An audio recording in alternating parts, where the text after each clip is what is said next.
We're hustling around the clock in preparation for the largest seduction ever on the planet, the global SLR coming up. It's 11 p.m. on a Sunday evening, and here we are creating yet another phenomenal podcast to enlighten you, empower you, educate you, and entertain you with, of course, Arash Dibazar, who is more on fire than ever before. You guys, I hope you're following him on Periscope. Ooh, I'm having trouble with this word, with my accent. But anyway, so much is happening. Arash is here, and we have Shaia Wolf with us, expert dating, with the sound effect. So Shaia, it's a pleasure to have you on the call with us. We're going to do a mutual interview. We're going to pass each other questions and so on. And yet, I'll pass it right away to you, Shaia. It's a pleasure. Very eager to have you there at the Avalon for the global convention. And we also have an event coming up, a warm-up event this Thursday in LA. We'll tell you guys about that in a moment. For now, tell us about you, Shaia. Yeah, thanks so much, Vince and Arash. It's such a pleasure, as you said. Good word. And basically, it's basically all about pleasure. This week, Thursday, when I talk with you guys at the W, it will be about pleasure and this hot topic, this hot button that people have concerns around the word pleasure, the term pleasure. There's so many rules, misconceptions, ideologies about the word pleasure. And then there's so much like shame, guilt, and fear based around the word pleasure. So I'm really grateful for the opportunity and the platform to discuss from a woman's point of view with like-minded individuals such as yourselves in the pickup community about overcoming fear, shame, and guilt and allowing the pleasures of life. Because let's face it, life is so short. You blink your eyes, you think you have all the time in the world, and the worst thing we can do is ruin our life and wake up and it's over.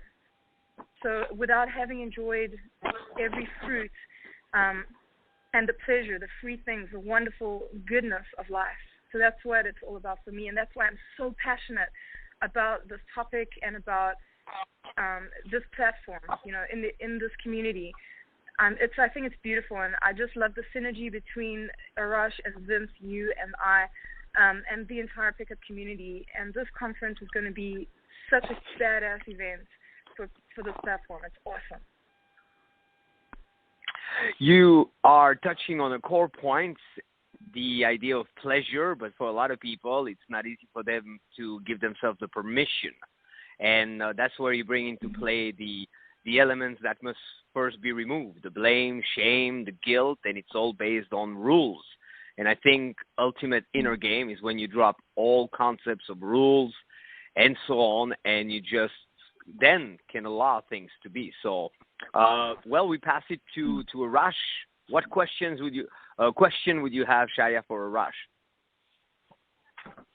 Arash, what inspires you the most right now in your life? At this very moment? Yeah. Vince, Kelvin, at this very moment, when he came on the line, inspired me again because I love when he acknowledges. He goes, wow, right? That fucking wow acknowledgement, I keep telling myself, God, such a great acknowledgement because I forget about it until he comes on the line and someone says something and he goes, wow. And I'm like, God, that's fucking perfect. W-O-W, right? And then he comes on in the beginning of this thing and he's like, well, sounds like there's a party already, right? As you and I. But Arash, forgive me for interrupting, but speaking of a party, that was super cool yesterday. Arash invited me to FaceTime with him when he was with his girl on a Saturday evening. And wait, you say girl? With my girl? Girls. It's in my accent. Yes, please, girls, please, with his please, girls. Yeah. Forgive me. I was explicit for a little bit, so I got to bring an S back to it. But it's happening. There's several S's that are coming up. But what moved me the most was the positivity, the vibe, and that dancing video you made too. Because I managed on many occasions living with a large group of women, but there was an energy of fighting. It was like kind of like a really bad girl type of reality show. So I will ask you in a moment, but I had to acknowledge that because that gentleman, this is the real fucking deal. You always hear stuff, haters here and there, but especially, you know, when you have great mastery over something, you then have an even greater appreciation of talent. It takes an expert to recognize it, and wow. Yeah, you know really what it takes to be where we were last time. You know exactly the amount of energy it takes. Yeah, we got to pass it back to Shaia, and I'm so intrigued. I'm so excited about Thursday. Arash, what question would you have for her? Shaia, what inspires you at this moment, Shaia? My childhood.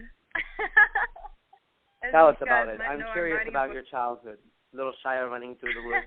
Well, I won't go into it because it's going to be a bestseller, and I want to do the best job possible to relive those memories for all of you so that you can relive it with me.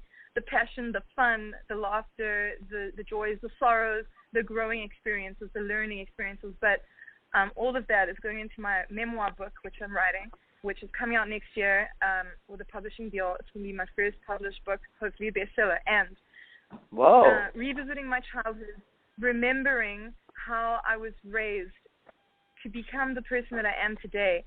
The first 7 years of a child's life, of all of our lives, were the most crucial moments of growth, when our brains were still fusing and they were still learning how to make decisions, and networks were made in our brains between the ages of birth and 7, or before birth and 7. So I'm so inspired right now. I had an amazing childhood, and revisiting that for the book. It was growing up at 5 years old. We ended up in South Africa, and I was born in England to a Hungarian mother. I could have never been born. We're all a miracle, all of us, with our stories and our parents, what they went through, and our ancestors, what they went through, to the culmination of the point that we exist. It's just a freaking miracle. Like, it is amazing. It's everything. It's beauty. And my childhood, I was very blessed. We ended up in South Africa. I was raised by a Zulu tribe, basically. I was raised by a Zulu woman and her family. And the dancing that she instilled in me, the joy, the love of dance, the love of the drum beat, the raw, animalistic enjoyment of your very free soul, your very essence. That's what's been inspiring me lately, is memories of childhood, the drum beat, the Africa, the jungle, the beach, the people, the smile, and the warmth, you know, and the sense of community. And I think that, you know, I've been living in America. I feel such a sense of community in this world that we're in, our community, and this vibe that's leading us to be at the Avalon, and all the conference that we're going to have. This is like a community, and the bond that we can form now. You know, it's inspiring me. It's like reliving my childhood. I feel so happy and free right now. How about you, Vince? What is inspiring you right now? Apart from the party. Well, I have a cough spell. Vince, are you there? Can you have muted? Hey, Vince, are you there? Sometimes he presses mute. Well, Shia, it's you and I.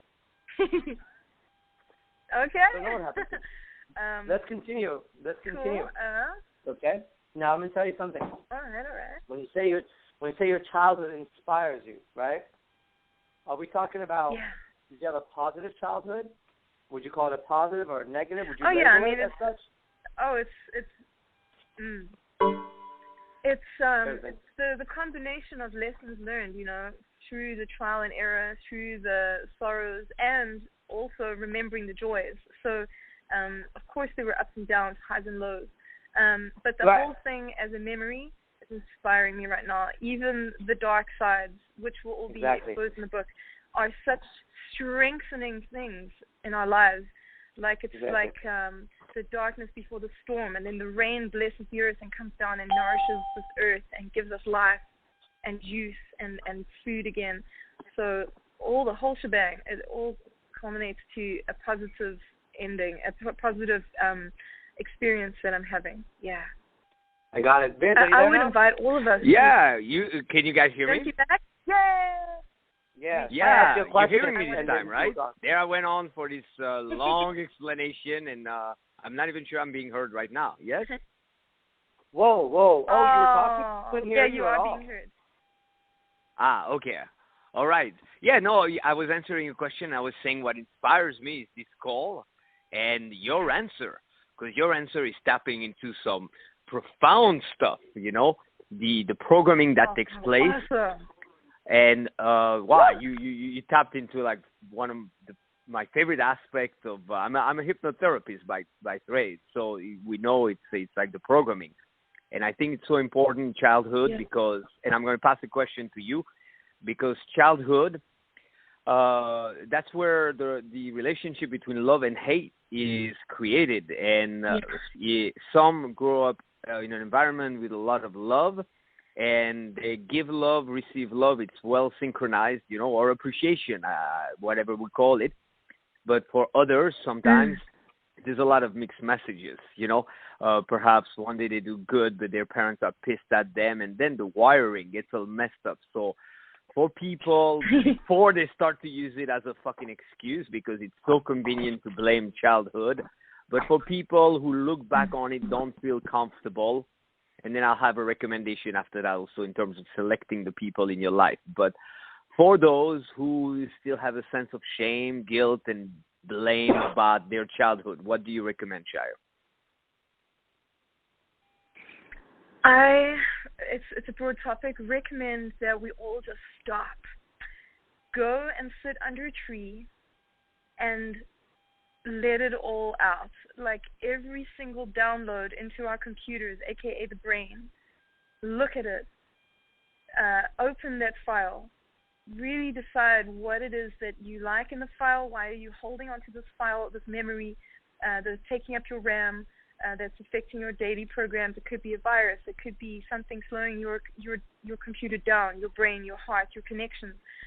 Look at it, observe it, let it be forgiven for whatever it was, or let it be what it is, and then decide, am I going to delete this? Then delete it and let it go. Whether it could even be small things like, I don't know, the self-talk that you developed, that we all developed in the back of our minds when our parents either told us off or they rewarded us with some kind of words or action. We've got the subconscious thoughts chattering away in the back of our brains. I really recommend a book. It's called Feel the Fear and Do It Anyway. And I can't remember the author, Susan somebody, but Feel the Fear and Do It Anyway. Susan Jeffers. Yeah. High five, Vince.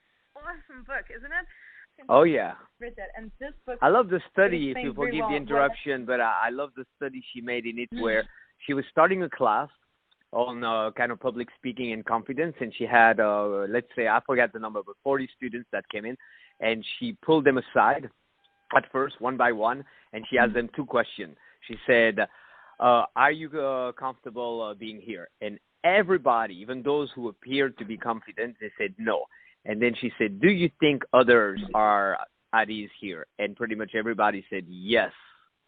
So everybody was under the impression that everybody else was at ease, while everybody was admitting that they were not, because there's a difference between the inner experience and outer experience. But I didn't mean to interrupt. Back to you. Sorry. Yeah, no, that's a beautiful example of her inspirational storytelling.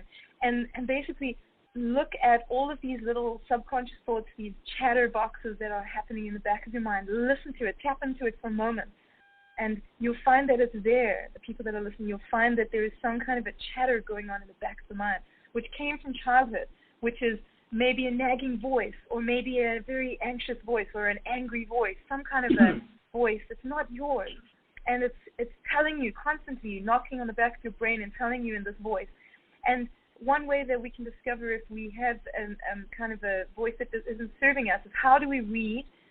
In what voice do we read things? When we read a text from somebody, they cannot express tone, and they can send emojis, but I notice when I'm reading a text, it could be read in a strange voice, and it's maybe interpreted as the person is angry, or the person, and for no reason other than there's this voice in the back of our heads from childhood, and that voice, we need to clear it out. Tell it, something new, a new story, a new paradigm, almost like reprogram it while you sit under the tree and you look at every download and delete some and keep others and fix the problem in the mind right there for yourself by looking at it, and then also talk to this chatterbox and reprogram the story it keeps telling us and the way that it speaks to us.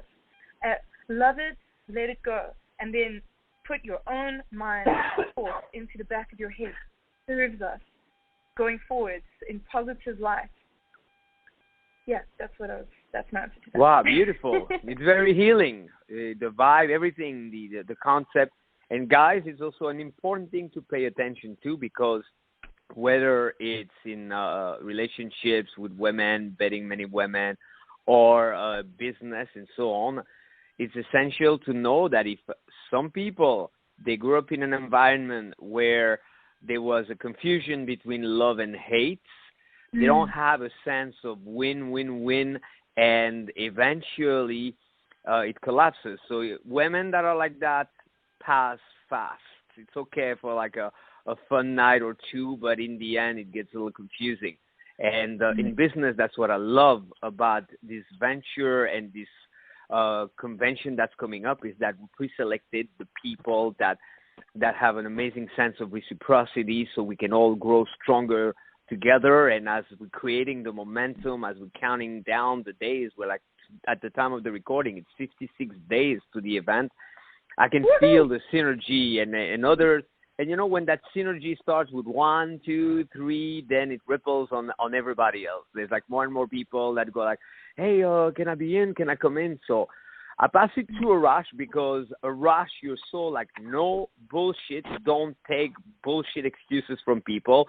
We're talking about blocks from childhood, and it's one of the number one most convenient excuse any guy can have. Oh, I wasn't very social growing up. My parents this and that. So I'm eager to hear what you, Arash, would have as an answer to a guy that starts to blame his past or past programming in childhood. What would you tell them, Arash? It's the idea. Get this. It's the idea that your childhood is now relevant in the way you act, whether it is or not. Many psychologists and other people say it is, and I think by just observation we know it is. However, let me go back to what I was saying.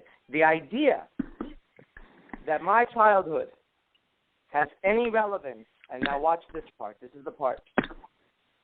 The idea that my childhood has any relevance on any failure that I may have right now, that idea itself is the trap. Without a doubt, all of us growing up were conditioned certain ways, because you can't help it. That's what the human machine is, really. Not the soul, but the human being growing up, the body. That's a fact. Now, if I'm succeeding right now because something happened when I was a child, I don't give a damn that something happened as a child, and that's why I'm succeeding now. It doesn't make any fucking difference on my success.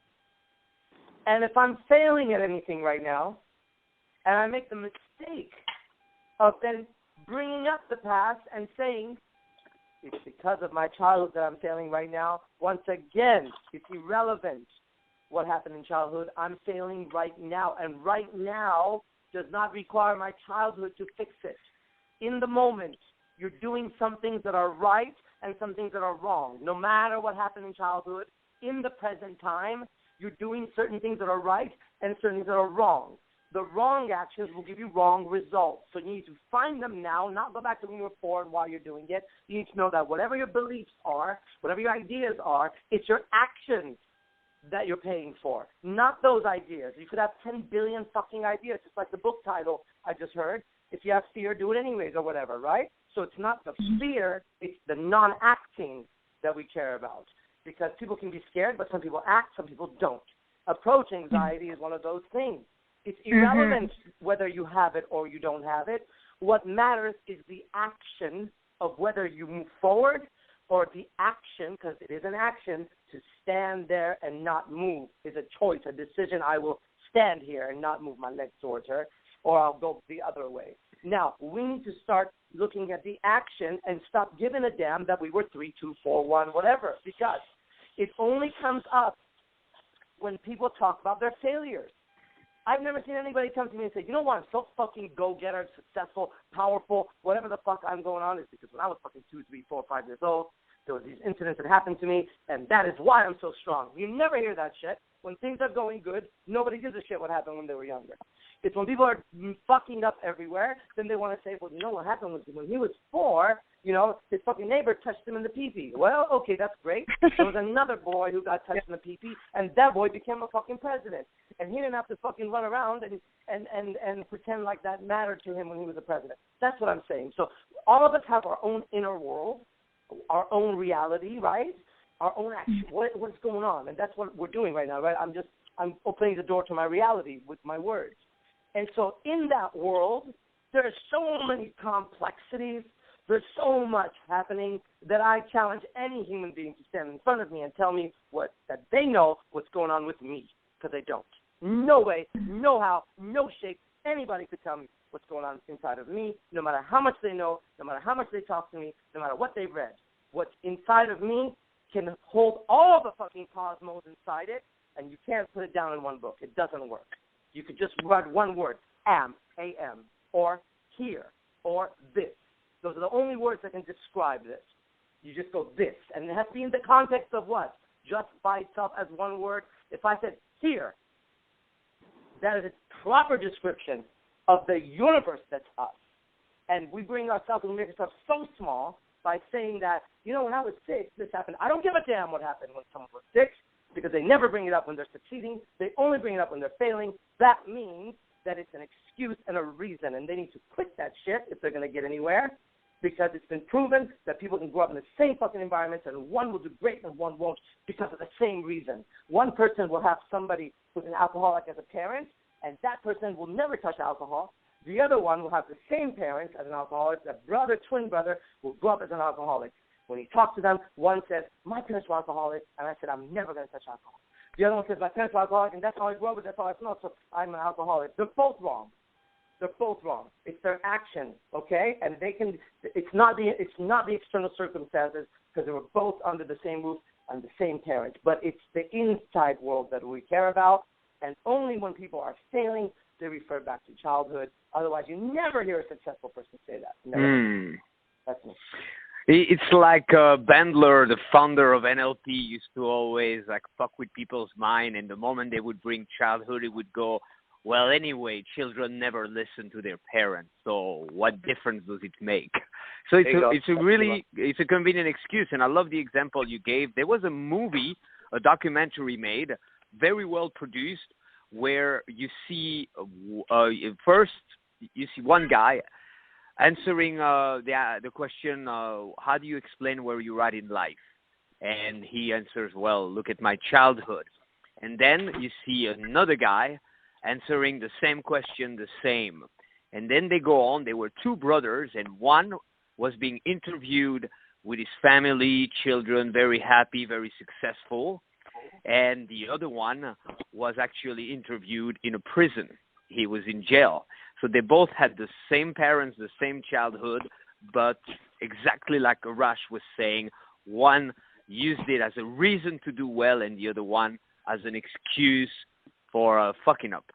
So it's deep, it's profound. Shaia, you mentioned the word pleasure a moment ago, so let's bring it back.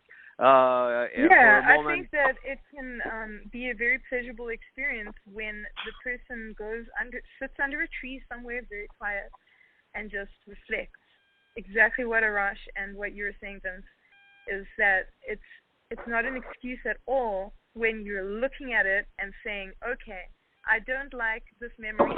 I'm going to change this memory in my mind because it's not serving me. In fact, I'm going to delete this memory. I'm going to forgive that person, let it go. It's not even a forgiveness. It's kind of just a release of that toxic energy that we're carrying around. Let it go. Let it heal. Cry about it. There's no shame in this. Or scream about it, or yell about it, or pound the ground. Do something and release this like almost demon. Just let it go, because there's no excuses now. there's nowhere to pretend and hold on to these past wounds or past wonderful stories. If they're serving you, glean the lessons and the beauty from them. Take them into you and delete the rest, so that your story and your mind are refreshed, as if you would refresh your computer. You would let go of the viruses, you will refresh it. Hopefully you have a Mac and it doesn't get viruses, but you will get updates. You'll sit down. How many times do we check in and just take a space for ourselves, away from the ego, away from the lights and the sounds and the music and the other people's expectations and facial expressions, just us, just you, the being. Like Arash said, I am, just to be. And then be in that moment with yourself and refresh your mind, refresh the subconscious, refresh the memories, throw out what doesn't serve, and keep those beautiful gems, the lessons learned, and glean it and move forward. Step up into adulthood.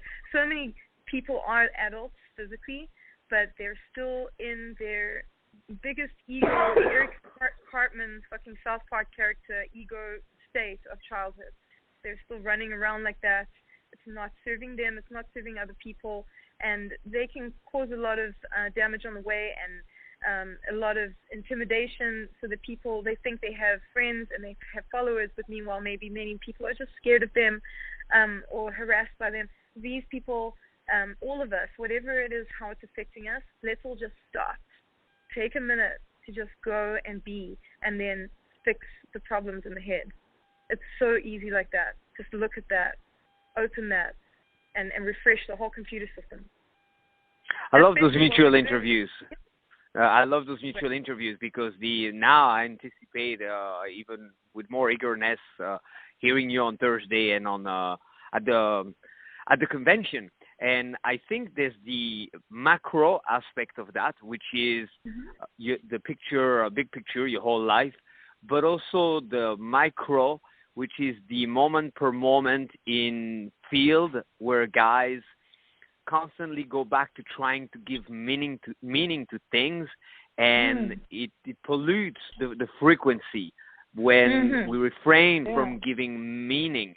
And that solves it all, because why are some guys anxious to speak or concerned? It's simply because they anticipate that it could go a certain way or not, and that robs them from being really present in the moment.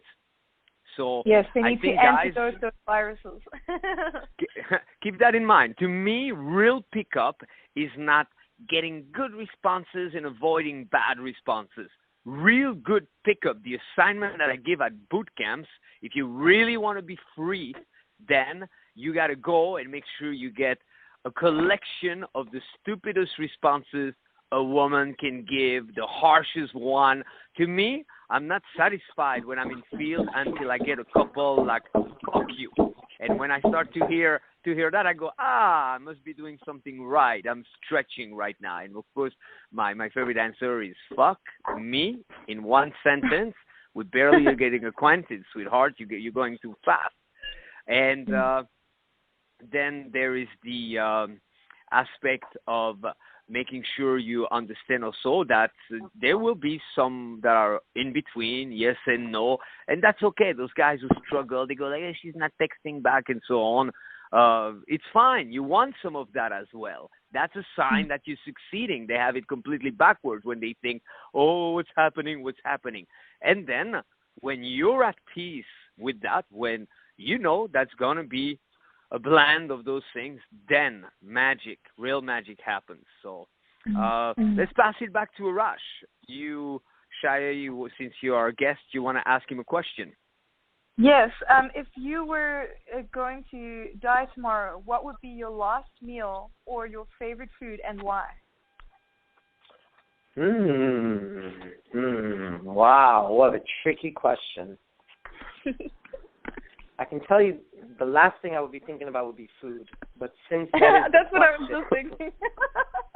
Since that is the question, out of all the incredible questions that could be asked before I die, I have to think about what kind of fucking food I'm going to eat. So let me see what kind of food I would be thinking about before I died and why. It would be my mother's food, one of 3 dishes.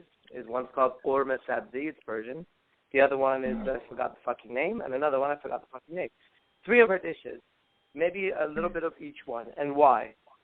One simple answer. It is the most delicious food I've ever had in my entire fucking life. And that is why I would eat it, because it would be the most delicious food of my mother. For me, I think it would be that food that's very nice. It is called pussy, I think. I would dive my face into pussy one last time at the risk of being inappropriate, which in a way, when there's no blame, shame, guilt, and whatever, then you no longer face being inappropriate to some degree. Yeah. Inappropriate according, listen, when people tell me shit like that, inappropriate, I have a very strong answer that people can use. Every time someone says, that's wrong, that's inappropriate, you answer, you say, inappropriate according to who? See? Because that means they're putting somebody as the judge senior to your judgment. So it could be God, it could be their parent, it could be them. But I want to know, I'm inappropriate according to who? Because if they say according to me, I say, well, no one asked for your opinion. And if they say, well, everyone knows, obviously everybody doesn't, because I'm part of everybody and I'm here. People agree with me. So it just kills it with, according to who am I inappropriate? Yeah, I just say, and people don't remember that. I just say thank you for your opinion, or I just say. May I throw in something? I got to give a gold nugget right there. I call this the CARTMAN from Eric Cartman in South Park. There's that episode where, and I mean that may be a lot dated, but I was a big fan of South Park. So there's that episode where he's in the classroom and he goes, "Suck my balls," and then Mr. Garrison, the teacher, goes like, "Eric Cartman, what did you say?" And Eric Cartman goes like, I'm sorry, I apologize. And then he grabs a megaphone and he says the exact same thing 10 times louder. So in field, guys, whenever a girl starts to tell you something, whenever a girl starts to tell you something that shocks you a little bit, I'll give you an example. I was at a street corner. I started to talk to this girl, and I had a box of mints. And I grab one myself, and she asks, because I didn't offer, may I have one? And I go, yes, of course. And I put one on my tongue, and I stick my tongue out, and I go to give it to her with my tongue. And she goes like, ah. And I go, my mistake. I'm so sorry. And I turn around, and I shove half of the box in my mouth. And then I said, let me do it the right way. And sure enough, she went for a kiss, because oftentimes, people don't know. We don't know what it means. We assume or we repeat what we heard from others. And the majority of people, I believe, are very good and bright. So it doesn't take much to bring them out of the box. And oftentimes, a woman will go like, why are you saying that, or whatever. It's also a good test to find out if she has a sense of humor or if she is indeed really stuck up. So at that time, you do the Cartman thing, you apologize, and you do it playfully. You just go, I'm sorry. You go, I'm so sorry. And you bend your body a little bit. You turn around and you say the exact same thing, but 10 times stronger. And there's a minority that's going to be very offended. And that's when you go, okay, thank you very much. I found out that you are indeed not the person I wanted to talk to. But the majority, they're going to start to laugh, and that's a great way to generate compliance. Shaia, one of the unique aspects of the convention is that in my background of working those mega events, I used to work with Tony when he would do stuff in stadiums and so on. I've researched a lot of how can you make an event most impactful, because many events are just unidimensional. That was a great lecture. Oh, that was a great party. Oh, that was a great this. But if you blend all of them, it becomes even more impactful. It appeals to all of the senses. The impact lasts longer, and that's what we're doing. That convention, it's unlike anything before. It's not the summit. It's not any of the events before, even the best we've done so far. It's really the one. It's multimedia impact journey with their 24/7 for about 3 days, and people will go home forever changed. And to achieve that, we're going to educate, entertain. The pink carpet party is getting even better. Guys, anyone that's coming, suddenly the answer is so simple, but I started to invite girls to come to it, and they go, do I need to dress in pink? And I notice if I say yes, they get super excited. It's like the white party and so on. So it's official. Yeah. Everybody has to bring a little pink item. This is to pull women all over the place. So anyone that's already registered, you have the permission to start to invite women. There will not be cover charge for them at night, not during the weekend. When we're studying, but when we shift, we're in party mode. But where I wanted to bring it is we're also going to make sure that it's practical. Exercises versus only explanation. So could you provide a simple exercise that anyone listening will take the time maybe to pause, to jot it down, write it down somewhere, and then actually take the steps? If you were to give the guys a drill, I know you gave the exercise underneath the tree, but a breakdown of one exercise they can start to do maybe today or on a daily basis in preparation for the convention. In preparation for the convention, let me see. I would say they need to get organized. What is it they want to glean or achieve? They need to have a focused goal in mind. Like, are they coming just, to learn how to hit on chicks and then discard them, or are they coming to learn how to leave people better than the way they found them? Are they coming for self-development? What is their goal? Or maybe they could have 3 very well-defined goals, and then they could write that on the top of the page. If they're taking notes, or on their tablet, they could just put it on there. And then they need to check off. They could check off, like, as each lecture goes by, did they achieve what they came to look for, so that we can get feedback at the end. Maybe there can be like some kind of an analysis sheet at the end where people write in and they say what they would suggest for next year, or what they found was very helpful, that they really, really learned a lot and they achieved those 3 goals throughout all those lectures and throughout all the boot camps and everything that's going to happen that's going to blow their minds. That they get a sense of achievement at the end and kind of give themselves a reward, pat on the back. Like, they came, they saw, they conquered. They got what they really needed out of this. And if they didn't get all 3 hits, they can let us know, and so that we can make it even better and better and better every year as it grows and grows. But this one being the most important, the birth, the firstborn, the special one, that this one, I think that there's such a mix of instructors and gurus and energy and vibrancy that I'm pretty sure everybody's going to get their 3 goals hit, definitely, ticked off the list, and that they would grow as people from there. But whatever those 3 goals are, they should just write it down and then let it go and just come to the convention and take it from there. They don't mull over it and worry about it. Let it be a creative flow that flows and resonates through their body as they sit through all the amazing events that's going to happen at this conference.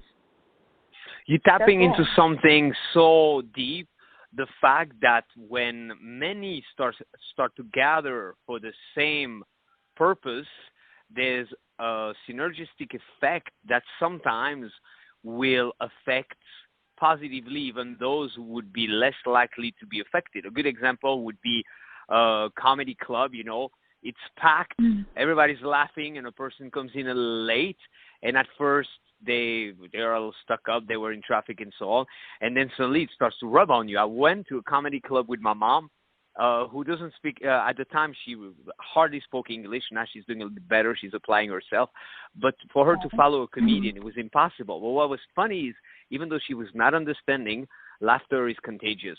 So is progress. So is intention. That's why we constantly repeat, whom you surround yourself with is so important.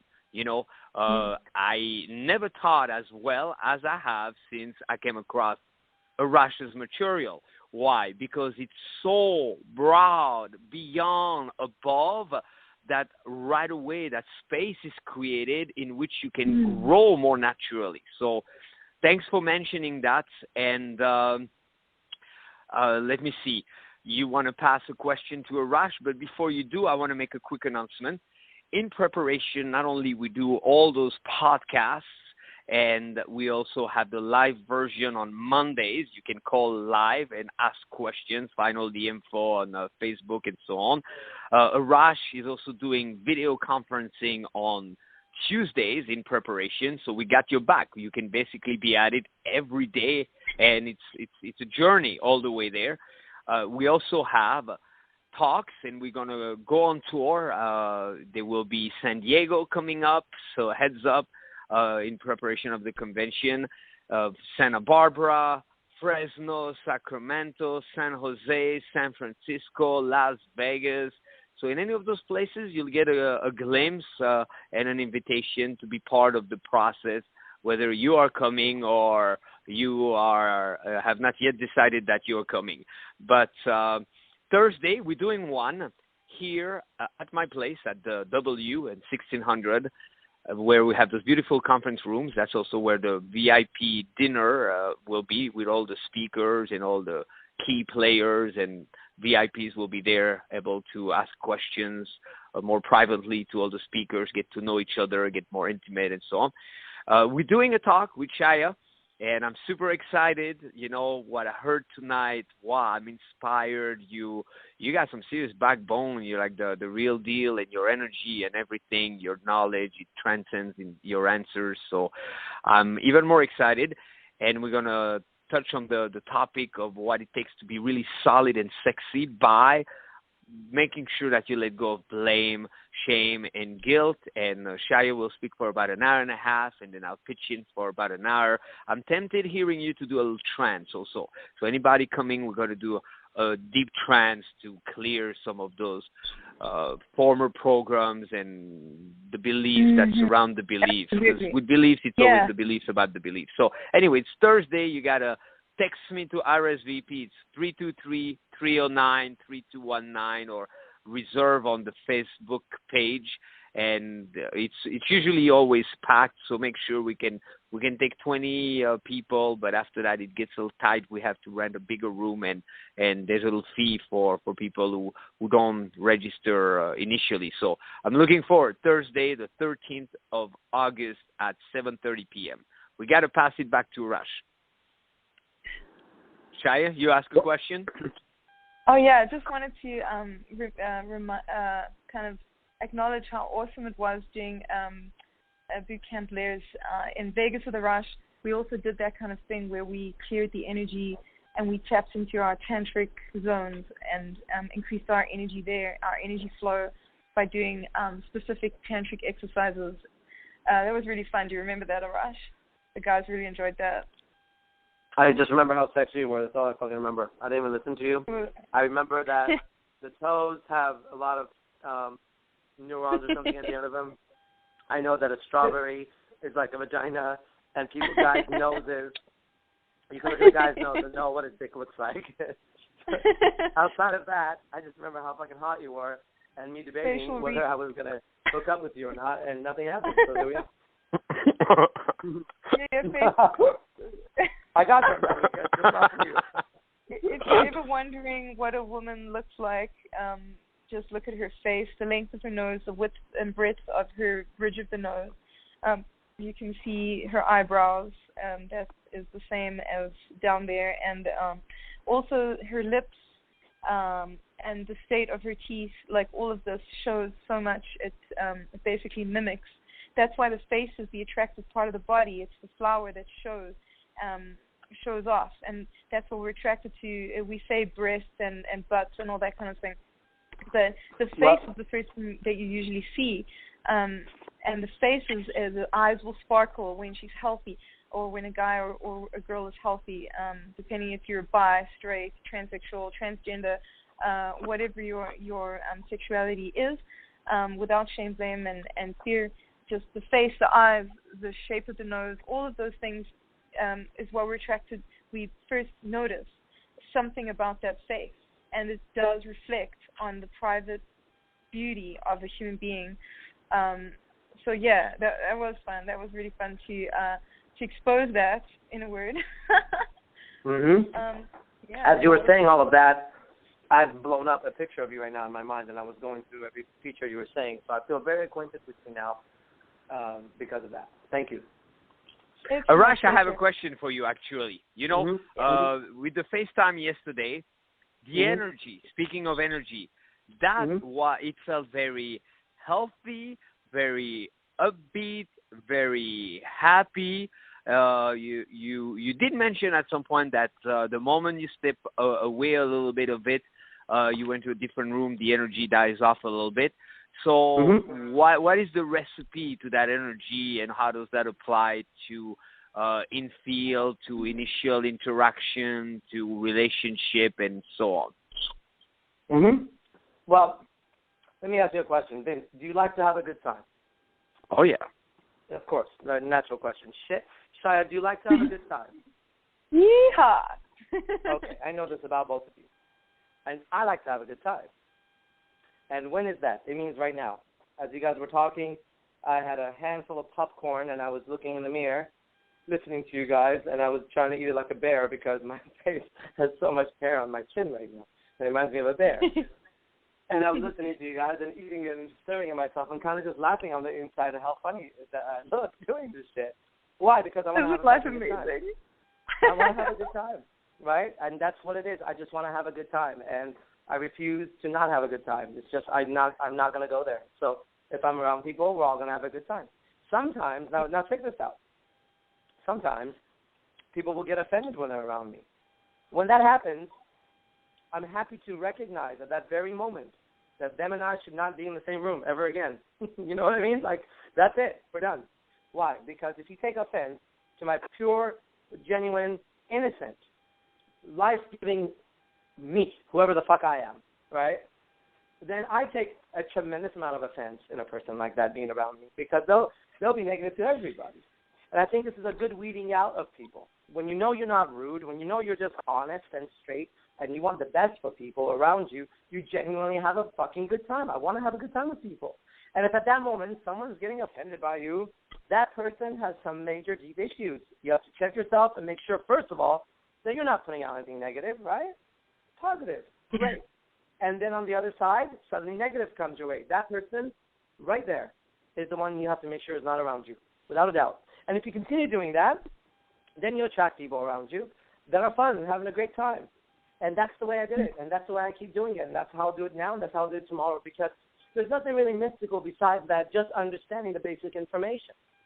If you put a tuning fork in one place and hit it, and there's another tuning fork next to it, and they're in the same frequency band, that one will also hum. So when I walked out of the room, for about 2 minutes, I went back, the vibe was dying. I'm okay with that. Why? Because I'm the guy. I'm the sun. I'm the solar system. You know what I mean? They get their light from me. So I knew they would die because when I walk out, that's the yin-yang. We're talking about energy. That's the yin energy. Yin is female. Yin is also dark, nice, and that's where we get that from. So suddenly it started dim, dim, dim, dim. So their fucking son had to walk in there again and shine some goddamn light on them because he wants to have a great fucking time. Because I want to have a good time. I'm done. Aren't you guys done being so fucking serious all the time? Like, isn't it time to start fucking living just for once before you die? Like, at least have a fucking day that you lived and felt good? Holy fucking shit, man. It's like everyone's got to take a stick out of their ass, undo the fucking knot around their penis, and just live for just a fucking second. All these ideas that you're carrying with you. And just the goddamn idea is the first place you get trapped in. Just drop the bullshit. The one thing I really liked that Shaia said, go sit under a tree. That's very powerful. My teacher taught me a very similar process. And he told me, let's remember that the Buddha did everything. He starved himself. He did austere practices. He was a prince. He did this. He did that. He meditated. You know what? He said, remember that he sat under a fucking Bodhi tree. And that's when he became enlightened. Wow. And then he would look at me, Manu would look at me and say, and who is here to tell me that I can't find the same truth? I'm that man's student. So there we are, you know, and that's how I feel as we move forward in life. Like, everybody just got to get this energy. Who's anybody to tell you that you can't get into a fucking room and shine some light on these fucking women and let them come to life and dance and what you saw, dance and have a good time and no one's on fucking coke. I don't need to use coke to fucking coke people out or ecstasy. No, I don't need to do that shit. I just do my thing. And they feel great, and then when the night comes, that's it, it's over. I walk out, they dim, they go to sleep, waiting for the sun to rise tomorrow, and I'm totally okay with that shit.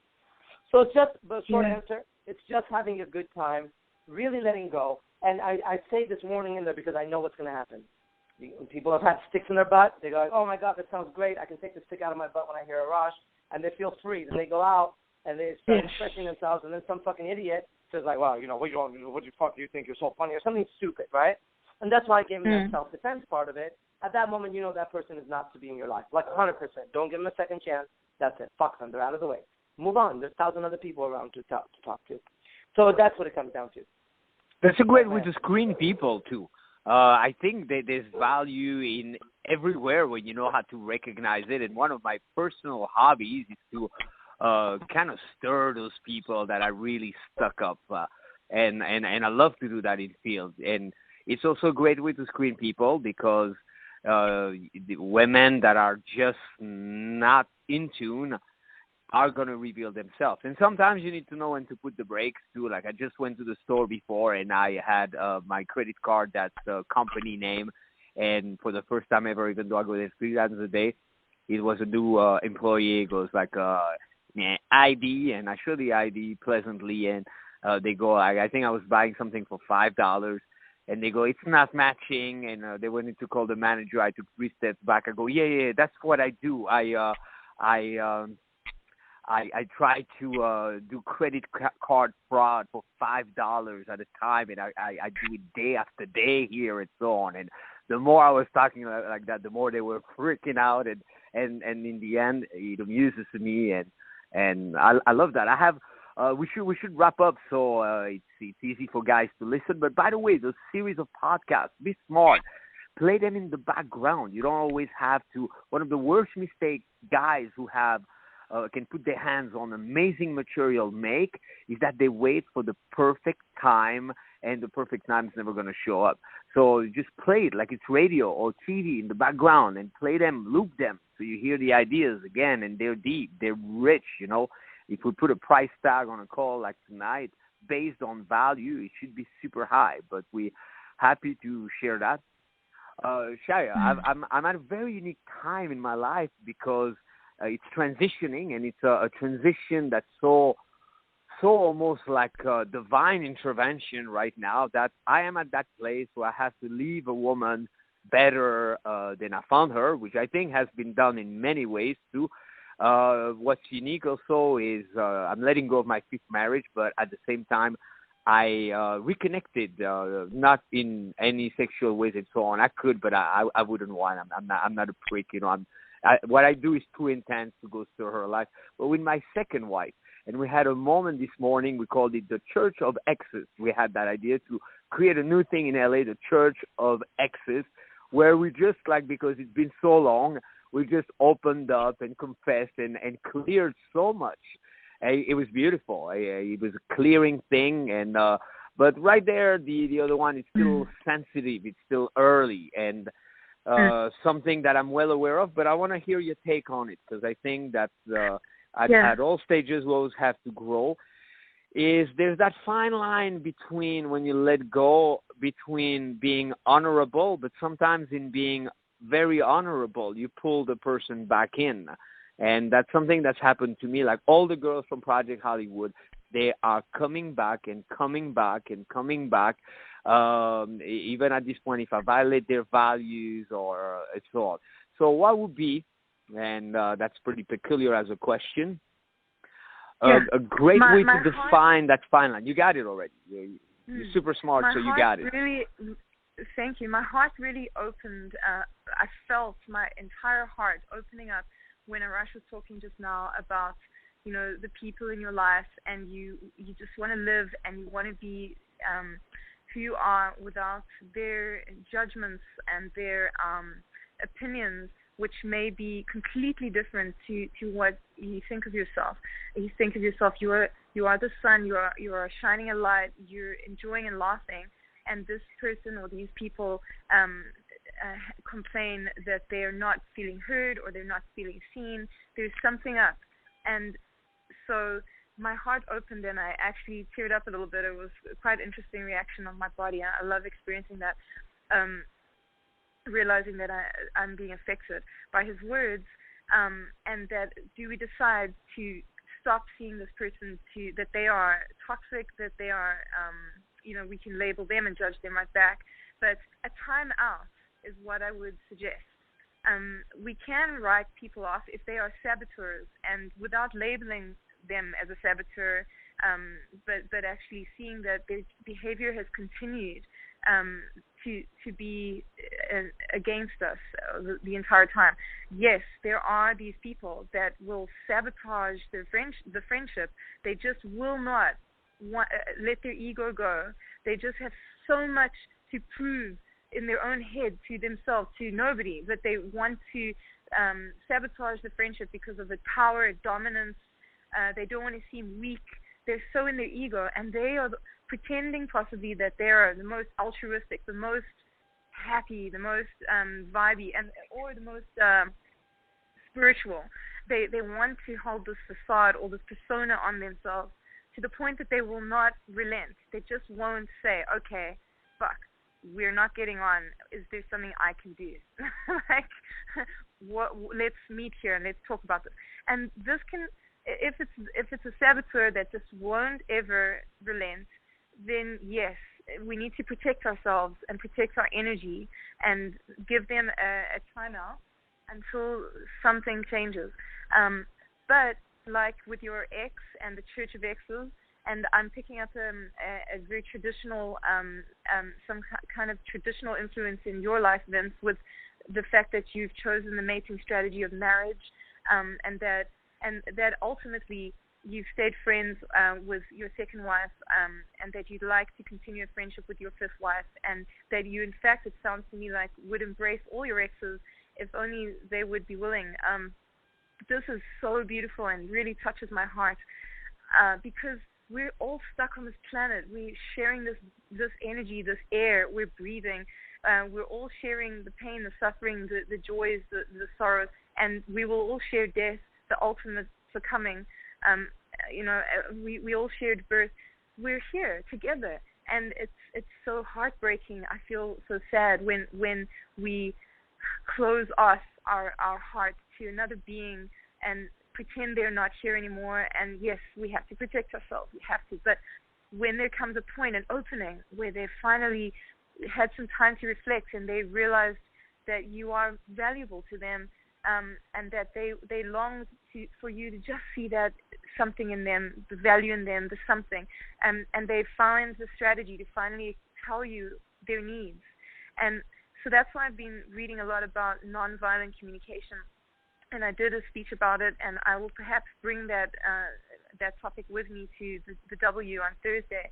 I found that the strategy, 4-step strategy to nonviolent communication, has helped me tremendously to already see the person and be seen. It's like you have something coming into your body, like a tightening or maybe a release or some kind of now I'm just sound like I'm using NLP, but some emotion or some feeling when we have interactions with another human being. The words they're saying, the postures, the tones, it's creating a resistance or a flow in our very being. And this is what we use to navigate, are we getting our needs met or not? And if we can tap into that and make no judgments but only observations and tell the person, wow, Arash, when you said those words, I felt my heart open because my need for connection was met, and I just want to tell you, keep doing that. That's so beautiful. Like, I would love you to do that. Like, this is now telling Arash, without him having to try to read my mind, telling him exactly what my needs were, and they were met. Let's use a negative example that we could bring to a relationship which is in trouble, which is on the verge of sabotaging, self-sabotaging.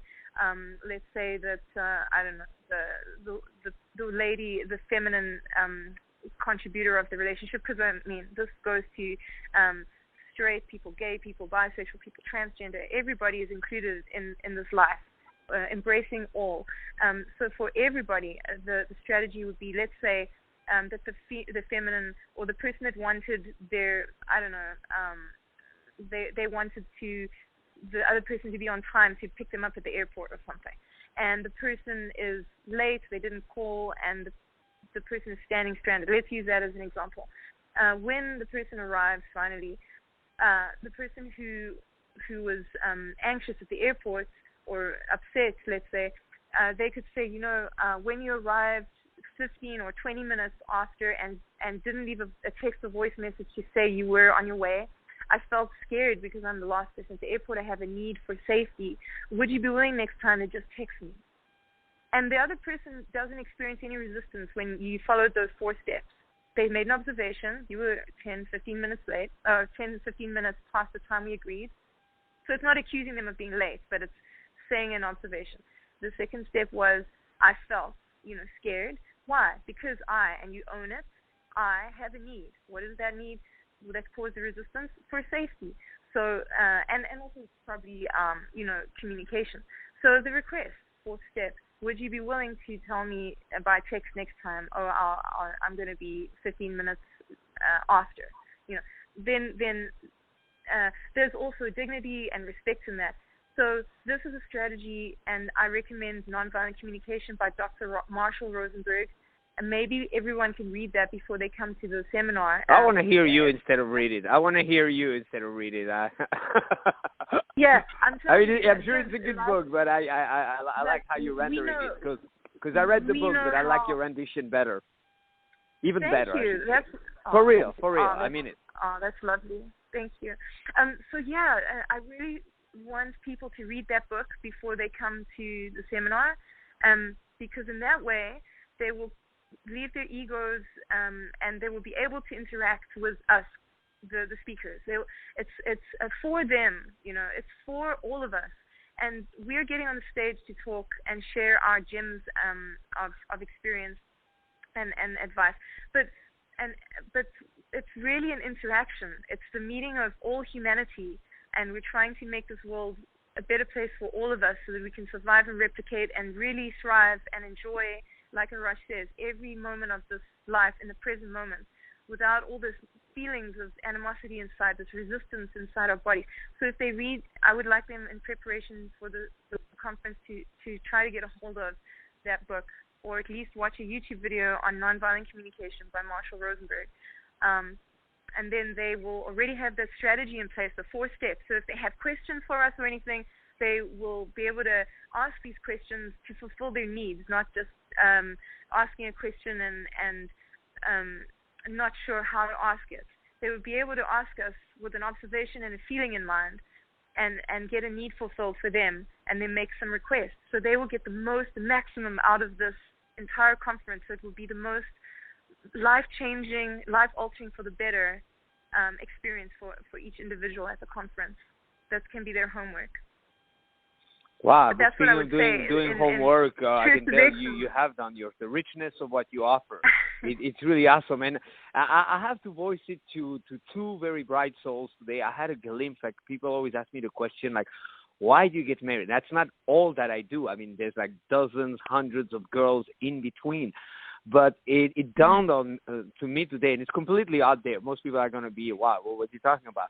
But almost like we can have the blink of an eye, and there's the moment when it's closed and it's open, or the night and day, or life and death.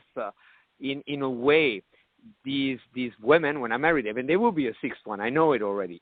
But every time when I meet them, it's at a place where there's almost like a standby. They're waiting, almost like they're waiting in a room to reconnect, and it's the knowingness is instantaneous. And it dawned on me today that they are people that I knew before, and it's a working, like almost like every lifetime we rework it, we fine tune it until it's cleared, and then it can be moved on, but it's everlasting love. But anyway, it's a little bit out there, and yet those moments of realization. I had the strangest experience a couple of years ago. A weirdo on Hollywood Boulevard, a guy that was like just completely out there talking to himself. came to me and say, you are a warlock in any lifetime. You do not do well or feel good until you have 12 women around you, and that's when your full creative power is into play. And I was like, really? But anyway, we got to pass it back to Arash. We got to wrap up. So excited. This is getting better by the each new podcast. We not only get you guys to discover the speakers and so on, but we also get to discover each other. And wow, you're in for a treat. This is going to be phenomenal, and the momentum is picking up. So come on Thursday.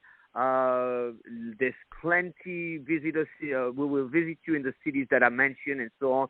Come here, Shaia. And in conclusion, I always like to pass the conclusion to Arash. But before that, gentlemen, by now you know it. Otherwise, I don't know where you're at. You're just brand new today. You heard about Pickup for the first time. But it's the globalslr.com. And it's just VIP has reached a place where it's down to a final spot. Really, we're really squeezing because more people want in, one or two more spots, but that's it. The place is being packed, and it's happening every day. There's more to it. So come, you got to be there. This is a genuine invitation to give yourself that gift and to come share that experience with us. And we're going to deliver. But you got to be there. So you go to globalslr.com, globalslr.com, and you'll find your tickets there. And we are working with a sliding scale to encourage you to take action, because without action, there is no results at all. So I wish for you to get a hold of a ticket before the price goes up, or we have to announce that category of ticket is sold out. So globalslr.com. And Arash, words of conclusion, although it's never a conclusion. I already anticipate even greater wisdom tomorrow through the videos and the blogs and everything. Are you still with us? Yes, I'm totally here. Sorry, I had my little therapy session right there with Shaia, so. Yeah, that was great watching that.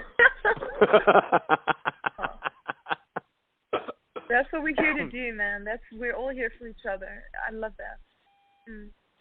In conclusion, for tonight, for me, and then I'm going to have to log off right away as I'm standing in my G-string underwear, displaying myself to my household. Not true, but I'm walking around. In conclusion, for me tonight, I think that, let's take it like this for a second. Somebody wants to be enlightened, right? Somebody wants to be free of their mind. They want to be free of their emotions. They want to be free of criticism, okay? They have a desire to be free of those things. And as long as they have a desire to be free of those things, and they're continuously chasing that desire, they will never achieve those things. Never. It's the wrong way to go. Because the hidden datum is the word desire to achieve those things. Now, if there's a moment where they're maybe washing the dishes, because they're a woman and her place is in the kitchen washing dishes, if maybe she's cooking, because that's what a woman does, she cooks. And if he's a man, he's sitting on the couch lazily watching football. I'm just kidding. There could be a moment where the person is doing anything, maybe just taking a walk or petting their dog. And at that moment, something happens.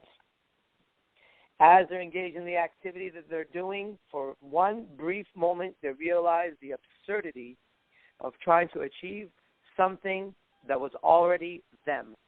It wasn't even something that they had to get. It was already them. And I'm not saying it was inside of them. That would be incorrect. It was them.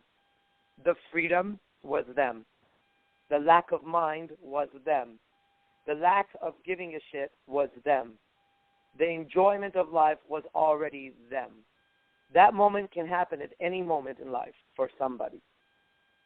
But it's the moment where right after that, there is no longer any desire or any goal to achieve any of those states once you recognize those states are just you, nothing outside of you. And everything that you're struggling against, by definition, your struggle with it makes it something outside of you that you're struggling with. You're not going to wrestle yourself or play chess versus yourself or shoot a gun versus yourself. To struggle against something puts that thing outside of you. And the moment it's outside of you, you're struggling with anxiety. Anxiety is outside of you. Then there has to be a separation between you and anxiety. And as long as you keep wrestling with anxiety, then you have one hand on anxiety and one hand on the other side, and you wonder why anxiety is still following you. But the moment you recognize that you are the opposite of anxiety, that anxiety is an outside thing that just entered in, and that's why it feels icky at that time, right? You like the definition of icky? Something bad. That's why it feels wrong, because an outside object has intruded into you. Like if you're walking and suddenly a thorn hits your arm as you're walking through the bushes, and the thorn is lodged into your side, you feel the thorn because it's outside and it's shoved in. When you have anxiety, it's outside shoved in. When you give a shit what other people think and you don't like to give a shit, it's because something on the outside has attached itself to you. And the more you fight it, the more you have a desire to get rid of it, which is fighting it, the more you create it. There's only one way to solve it. There was a nun, and she was walking. She was a Buddhist nun, and she was walking with a bucket of water. Now, listen, I'm going to finish the story, and I'm going to say thank you very much. I'm going to hang up the phone because the story, I'm not going to get the answer. I'm going to tell you the story. I'm going to thank you right now, Vince. Thank you, Shaia, and then I'm going to hang up the phone. I'm going to leave him on that side. There was a nun walking with a bucket at night. She went down to the well to bring the bucket back to the monastery. And it was a beautiful night, clear sky, stars, nice warm wind at night. She was walking barefoot. As she's walking, there's a full moon. The full moon's reflection is in the pail of water. And she's looking at the pail of water, and she's seeing the full moon, and she's looking up at the moon, and she notices the moon casts a reflection in the water. And she's contemplating this. She's contemplating how the moon is up there, and the reflection is down here. And the reflection is not the moon. And as she's thinking this, suddenly the bucket got too heavy, and the bottom of the bucket broke. And at that moment, no more water, no more moon in the water. Thank you for having me. I'll talk to you guys later. Bye. Thank you for being with us, Beautiful. Arash. Yeah. Wow. What incredible value. Gentlemen listening, always remember, value is based on awareness, and the power of the tool resides in the hands of the person using it. So know that there's even more value in those calls than you know it, because we're talking about things that you haven't tapped into yet. So at first you hear them, but stay with them. Do the exercises that Shaia gave us. And Shaia, I know you have plenty of things going also of your own. So any one of our listeners who want to get a hold of you, or what steps should they take to start to become more acquainted with your material? I know you got the book coming up. Am I correct? Yes. There's a book that I've written, an ebook. It's called Toad's Guide to the Galaxy. And the title is self-explanatory, toads being average frustrated chumps to gurus, but can be, like in particular aspects of the game, in particular locations. For example, a person might be great at, let's say, night game in a bar, but they might keep failing when they go to a strip club, or they might keep failing when they go to a day game, or maybe they're very good at day game, etc., but they are not so good when it comes to the other aspects of the other locations. And so this book kind of covers the etiquette for different locations, so that you can strengthen yourself across the board whenever you go to all these different locations where you could meet the women that you would like to speak to. So that book, we're going to offer a free chapter to the people that are logging in or coming to this talk at the W on Thursday. There's going to be like a lucky draw, and for those people that will be buying the VIP tickets for the conference, their names will be entered into the lucky draw for a free chapter of that ebook, The Chode's Guide to the Galaxy. People can also start to see my website once I launch it closer to the time of the conference. It's called naturalway.com is the website, and it's all about natural techniques. And basically it came from when I met a pickup artist 10 years ago in South Africa, who he told me I picked up, and then he explained my method and how I did it, and he broke down what I had done that had attracted him to the point that he called me a natural. And from there he introduced me to The Game by Neil Strauss. I started reading all the material on pickup techniques and the entire world, and realized that there's a lot of natural game that people are trying to emulate, but they haven't really broken it down so that people can just easily become natural themselves, so that it no longer becomes an effort or something conscious to think about, that there are subconscious things that people can do to emulate the naturals and even become a natural themselves. So this will include nonviolent communication, personality types, human behavior, tantra, aphrodisiac, psychology, etc., all worked into a system, thenaturalway.com. And whoever is going to sign up for the VIP tickets for at the W for the conference, they will also stand a chance to get a free membership when there will be membership tiers in the website, naturalway.com. They will be able to get a year's free membership to the deepest level of the membership tiers of the website. Yep. Awesome. And last we talked about the fact that this is a multimedia experience in which, of course, we're not just going to lecture and so on. It includes 2 crazy-ass parties on Friday, all tickets, general admission and so on. After the last speaker, we'll be able to have access to the club, and all the gurus will be there, and we're bringing an additional lineup that is yet to be revealed to be there, in-field coaches, some of the best who are maybe not the most globally known gurus, but they do the footwork, and weekends after weekends, they teach boot camps in different cities. So they're going to be there to be by your side, guys, in the nightclub.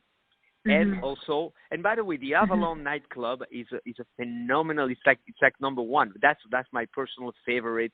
It's just it's very conducive. It's very conducive to meeting. It's a different vibe. It's a little bit more open, and people are a little bit more at ease over there. So it's a phenomenal venue. And on Saturday, instead of going to the club, we get Hollywood to come to us with the pink carpet event, and we're going full blown. We're orchestrating the arrival. There's the bikers that came to Project Hollywood that are going to lead like a little parade of like stars coming there and so on. So it's going to be really packed with also a lot of celebrities and talent. And you're multi-talented. We're not going to go through the whole list because you told me about all the TV activity and all the stuff that you have done. We'll keep some of that as a surprise, but you will be performing there. Yeah, I'm an airline pilot, performing artist, entertainer, entrepreneur, teacher, and world traveler. Well, I'm going to be performing at our beautiful SR conference, at the Pink Carpet event, and then also on the stage of the Avalon. We've got a stripper with a stripper pole. We have the best stripper I've ever seen in my life. It's quite something to see as part of our entourage. And then we're going to be doing choreographed dancing, and I will be singing some songs. So I'm really looking forward to it. That is so awesome. Yeah, me too. That is phenomenal. So I think we're going to wrap it up. And thank you so much for all of the wisdom. It resonates. It's clear that you cover so much ground. And respect also. I'm even more excited than I was because we haven't done much or anything in the past before. But I'm so eager to hear more. And gentlemen, we'll see you at the convention. Before that, if you're in LA, come. It's a free talk here at my location. And we're also going to hit all those cities. I'm going to put a schedule of the tour coming up. So keep it up. Any words? I'll let you have the last word. Well, I'll just say that it takes one to know one, Vince, and I think that we're birds of a feather. No way, you say that together. because that's what I always say. Really? Yeah, so it double takes one to double take one. But I think that it's all about finding our tribe. In life, exactly what Arash was saying. Some people just don't fit, but it would be wonderful if we could just help the world to all fit, and that would be great. But until then, we're finding our tribe and trying to invite people to our party, try to invite people to join the fun and join our tribe. So it's an absolute pleasure. And thank you so much for this awesome opportunity, and lots of love to all of you, and to you, Vince, and to Arash. Thank you. Beautiful. Thank you. Good night. More to come. Good night.